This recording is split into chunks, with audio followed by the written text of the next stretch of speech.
Have you ever wondered what is the name of God? Have you ever heard people talking about it, or even worse, insulting God's name and calling him the evil one?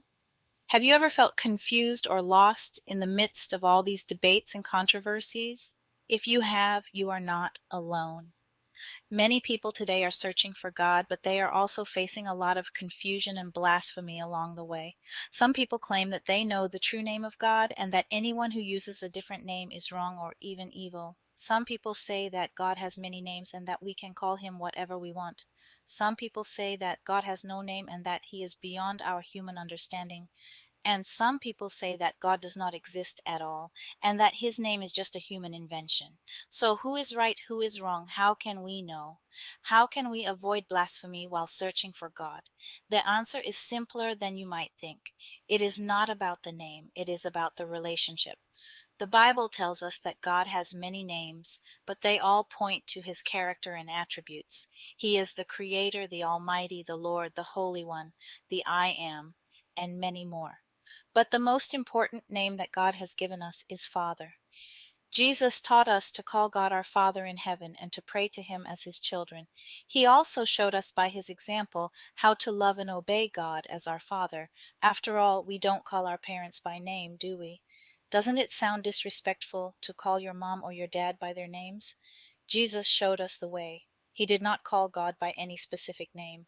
He did not teach us anything about it other than Father. He simply called God Father. He taught us to do the same. He taught us to pray, Our Father in heaven, hallowed be your name. Matthew 6:9. Why did Jesus call God Father? Because he knew him personally, because he loved him deeply, because he trusted him completely, because he obeyed him faithfully, because he was his son. And guess what? We are his sons and daughters too. We are his children by faith in Jesus Christ. We are his creation. We have been given the right to call him Father by his Spirit. That is why the name of God does not really matter for us. Because for us, he is not just a name. He is our Father. He is our Father in heaven, the Father Most High, the Father of lights, the Father of mercies, the Father of glory, the Father of all. Do we need to know his other names? Sure, it can be helpful and interesting to learn more about his character and attributes through his names, but it is not essential or mandatory. It is not a matter of salvation or condemnation.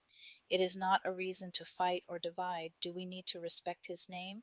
Absolutely. We should always honor and reverence his name, whatever we call him.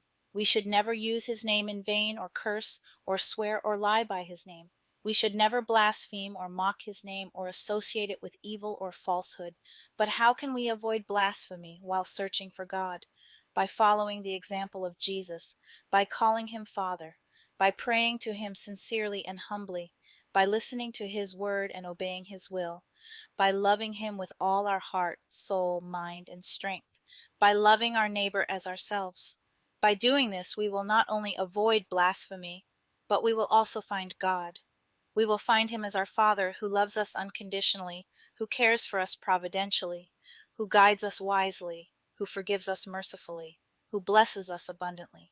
So let us stop the noise. Let us forget about names. Let us focus on our Father. As Jude wrote, "Yet in like manner these people also, relying on their dreams, defile the flesh, reject authority, and blaspheme the glorious ones. But when the archangel Michael, contending with the devil, was disputing about the body of Moses, he did not presume to pronounce a blasphemous judgment, but said, The Lord rebuke you, but these people blaspheme all that they do not understand." Jude 1:8, 10. Let us not be like these people who blaspheme what they do not understand. Let us be like Michael, who trusted in the Lord's authority. Let us be like Jesus, who called God Father.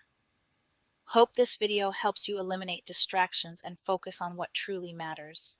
If you found this message valuable, please subscribe, like, and share to spread the word. See you in the next video. Much love to all of you. Hi, Jane here from Audiobook Mom. Thanks for visiting. Don't forget to hit the subscribe button. And if you like the audiobook you listen to, hit that like button and share to help me out. Also, let me know what I can do better. Now,